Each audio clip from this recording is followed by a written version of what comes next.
नमस्कार विद्यार्थियों, वेदव्यास क्लासेस में आपका स्वागत है। आज आपके सामने आचार्य रामचंद्र शुक्ल जी का जीवन परिचय, उनकी रचनाएं और उनके महत्वपूर्ण कथन आपके सामने प्रस्तुत हैं। पॉइंट देखिए, पहला पॉइंट है आपका। आचार्य रामचंद्र शुक्ल जी का जन्म सन 1884 ईस्वी को अगोना, बस्ती जिले, उत्तर प्रदेश में हुआ। इनका साहित्यिक जीवन काव्य से शुरू हुआ। सन 1896 से 97 में भारत और बसंत शीर्षक कविता आनंद कादम्बिनी पत्रिका में प्रकाशित हुई थी। आचार्य रामचंद्र शुक्ल सन 1903 को आनंद कादम्बिनी पत्रिका के संपादक बने। आचार्य रामचंद्र शुक्ल की एकमात्र कहानी 11 वर्ष का समय सन 1903 में प्रकाशित हुई। आचार्य रामचंद्र शुक्ल की प्रारंभिक शिक्षा उर्दू, अंग्रेजी व फारसी में हुई। बाद में हिंदी की शिक्षा प्राप्त कर सन 1904 में मिर्जापुर हाई स्कूल में कला के शिक्षक बने।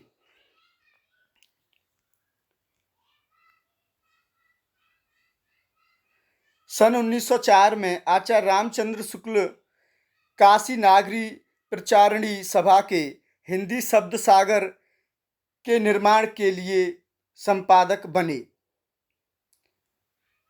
आचार्य रामचंद्र शुक्ल की गद्य शैली विवेचनात्मक है। वे मुख्यतः से आलोचक के रूप में प्रसिद्ध हैं। देखो, कोई भी परीक्षा हो, आचार्य रामचंद्र शुक्ल जी से प्रश्न बनता ही बनता है। आचार्य रामचंद्र शुक्ल जी की जीवनी। आचार्य रामचंद्र शुक्ल जीवन व कृतित्व के नाम से आचार्य चंद्रशेखर शुक्ल ने सन 1963 ईस्वी में लिखी। इस प्रकार राजमल बोरा ने भी सन 2000 में आचार्य रामचंद्र शुक्ल जी की जीवनी चिंतामणि चिंतक आचार्य रामचंद्र शुक्ल के नाम से लिखी। आचार्य रामचंद्र शुक्ल की रचनाएं। हिंदी साहित्य का विकास 1929 ईस्वी में, जिसे हम हिंदी साहित्य का इतिहास आचार्य रामचंद्र शुक्ल जी का कहते हैं, वह हिंदी साहित्य का विकास नाम से प्रकाशित हुआ था। सच्चे अर्थों में हिंदी साहित्य का सर्वप्रथम परंपरागत इतिहास ग्रंथ है। गोस्वामी तुलसीदास 1923 ईस्वी में, जायसी ग्रंथावली 1924 ईस्वी में, भ्रमर गीत सार ग्रंथावली 1924 ईस्वी में। पॉइंट नंबर 5 है आपका। चिंतामणि भाग 1 1939 ईस्वी में। इसमें कुल 17 निबंध हैं। भाव या मनोविकार, उत्साह, श्रद्धा और भक्ति, करुणा, लज्जा और ग्लानि, लोभ और प्रीति, घृणा, ईर्ष्या, भय, क्रोध, कविता क्या है, भारतेंदु हरिश्चंद्र, तुलसी का भक्ति मार्ग, मानस की धर्मभूमि, काव्य में लोक मंगल की साधनावस्था, साधारणीकरण और व्यक्ति वैचित्र्यवाद, रसात्मक बोध के विविध। चिंतामणि भाग 2 1945 ईस्वी में। इसमें 3 निबंध हैं। प्राकृतिक दृश्य, काव्य में रहस्यवाद, काव्य में अभिव्यंजनावाद। चिंतामणि भाग 3 1983 ईस्वी में। इसके संपादक डॉक्टर नामवर सिंह हैं। इस कृति में कुल 21 निबंध हैं। Point number 8। चिंतामणि भाग 4 2002 ईस्वी में। इसके संपादक डॉक्टर कुसुम चतुर्वेदी और डॉक्टर ओम प्रकाश सिंह हैं। इस रचना में कुल 47 निबंध हैं।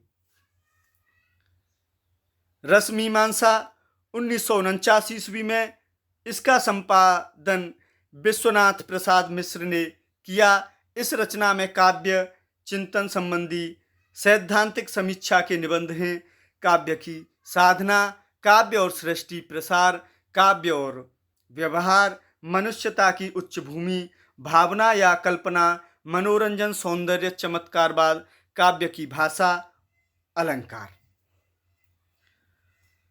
कल्पना का आनंद 1901 ईस्वी में एडिसन के प्लेजर ऑफ इमेजिनेशन का अनुवाद है। नेक्स्ट देखिए,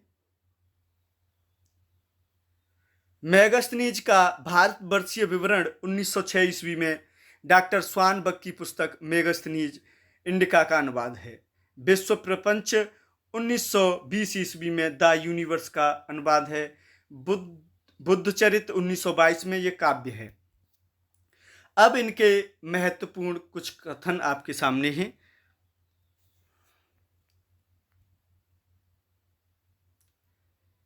प्रत्येक देश का साहित्य वहां की जनता की चित्तवृत्तियों का संचित प्रतिबिंब होता है। किसका कथन है? ऐसा प्रश्न बनता है परीक्षा में, और कथन यह पूछने भी आया है परीक्षा में। हिंदी साहित्य का आदिकाल संवत 1050 से लेकर संवत 1375 तक, अर्थात महाराज भोज के समय से लेकर हम्मीर देव के समय के कुछ पीछे तक माना जा सकता है। जब तक भाषा बोलचाल में थी,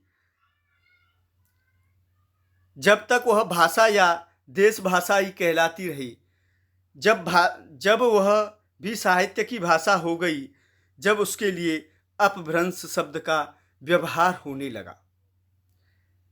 नाथपंथियों की, जोगियों की भाषा सदुक्कड़ी थी। सिद्धों की उद्धृत भाषा देश भाषा मिश्रित अपभ्रंश या पुरानी हिंदी की काव्य भाषा है। नेक्स्ट पॉइंट, कबीर आदि संतों को नाथपंथियों से जिस प्रकार साखी और बानी शब्द मिले, उसी प्रकार साखी और बानी के लिए बहुत कुछ सामग्री और सदुक्कड़ी भाषा थी।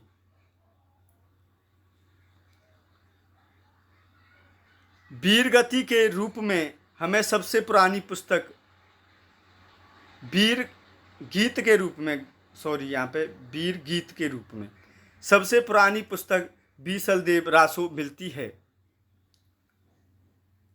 बीसलदेव रासो में काव्य के अर्थ में रसायन शब्द बार बार आया है, अतः हमारी समझ में इसी रसायन शब्द से होते होते रासो हो गया है।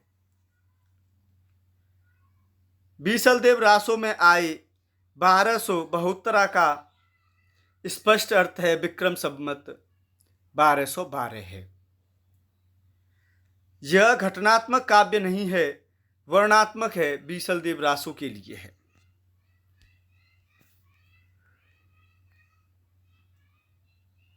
भाषा की परीक्षा करके देखते हैं तो साहित्यिक नहीं है, राजस्थानी है, बीसलदेव रासो के लिए है।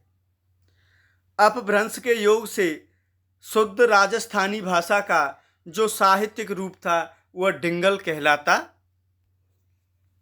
था। इनकी भाषा ललित व शानप्रास होती थी। चिंतामणि त्रिपाठी के लिए भाषा चलती होने पर भी उनकी भाषा अनप्रयास युक्त होती थी।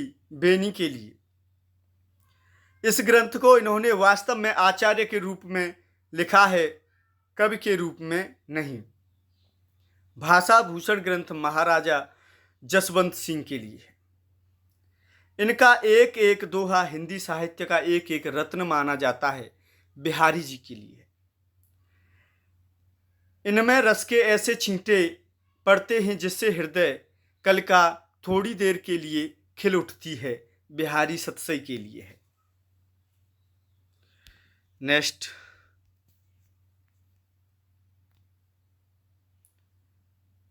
यदि प्रबंध काव्य एक विस्तृत वनस्थली है तो मुक्तक काव्य एक चुना हुआ गुलदस्ता है।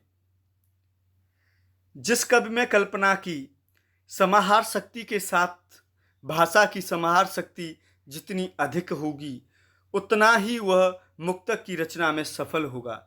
बिहारी के संबंध में है। बिहारी की भाषा चलती होने पर भी साहित्यिक है, कविता उनकी श्रृंगारी है, पर प्रेम की उच्च भूमि पर नहीं पहुंचती, नीचे ही रह जाती है। बिहारी के लिए है। भाषा इनकी बड़ी स्वाभाविक चलती और व्यंजनापूर्ण होती थी, मंडन जी के लिए है। इनका सच्चा कब हृदय था, मतराम जी के लिए है।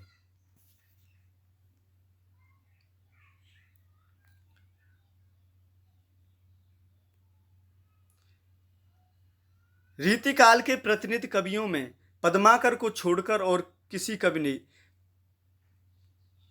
में मतराम की सी चलती भाषा और सरल व्यंजना नहीं मिलती है। मतराम के लिए है। उनके प्रेम, भक्ति और सम्मान की प्रतिष्ठा हिंदू जनता के हृदय में उस समय भी थी और आगे भी बराबर बनी रही या बढ़ती रही। भूषण जी के लिए है।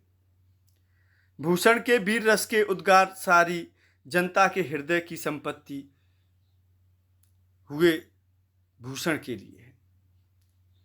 जिसकी रचना को जनता का हृदय स्वीकार करेगा, उस कवि की कीर्ति तब तक बराबर बनी रहेगी जब तक स्वीकृति बनी रहेगी। भूषण जी के लिए है।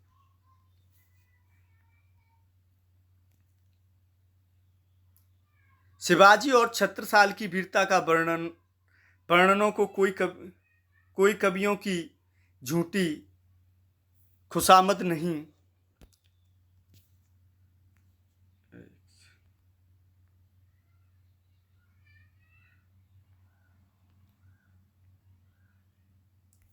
पेज एक सेकंड, विद्यार्थी थोड़ा सा डिस्टर्ब हो गया।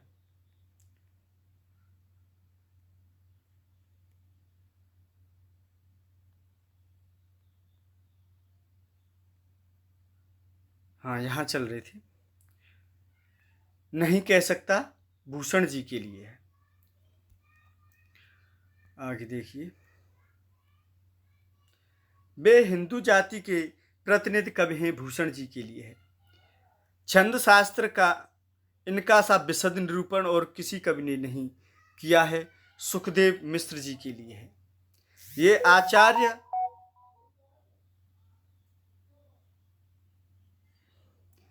ये आचार्य और कवि दोनों रूपों में हमारे सामने आते हैं।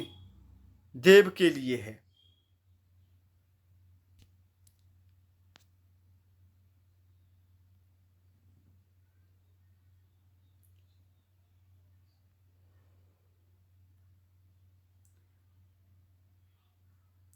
कवित्व शक्ति और मौलिकता देव में खूब थी, पर उनके सम्यक स्फुरण में उनकी रुचि विशेष प्रायः बाधक हुई है।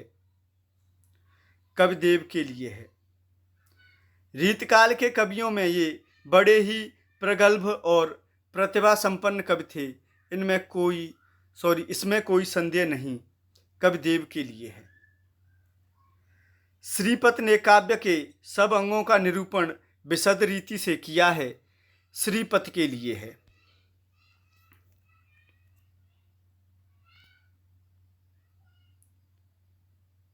इनकी रचना कला पक्ष में संयत और भाव पक्ष में रंजनकारिणी भिखारी दास के लिए है। ऐसा सर्वप्रिय कवि इस काल के भीतर बिहारी को छोड़कर कोई दूसरा नहीं हुआ है। इनकी रचना की रमणीयता ही इस सर्वप्रियता का एकमात्र कारण है। पद्माकर के लिए है। रीतिकाल की सनक इनमें इतनी थी कि इन्हें यमुना लहरी नामक देव स्तुति में भी नवरस और सट ऋतु सुझाई पड़ी हैं। ग्वाल कवि के लिए है। सट ऋतुओं का वर्णन इन्होंने ही विस्तृत किया है, पर वही श्रृंगारी उद्दीपन ढंग का ग्वाल कवि के लिए है।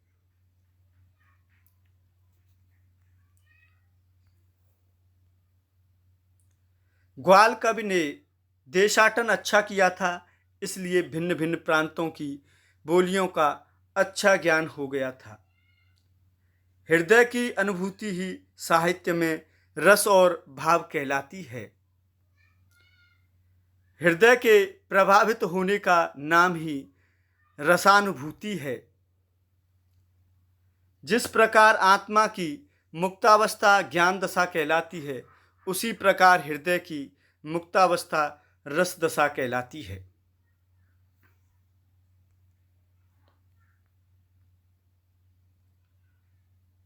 हमें अपनी दृष्टि से दूसरे देशों के साहित्य को देखना होगा, दूसरे देशों की दृष्टि से अपने साहित्य को नहीं।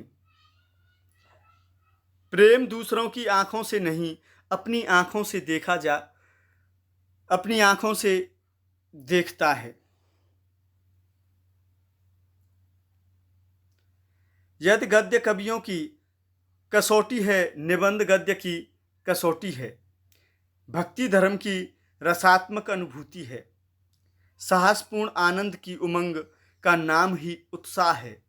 यदि प्रेम स्वप्न है तो श्रद्धा जागरण है। परिचय प्रेम का प्रवर्तक है।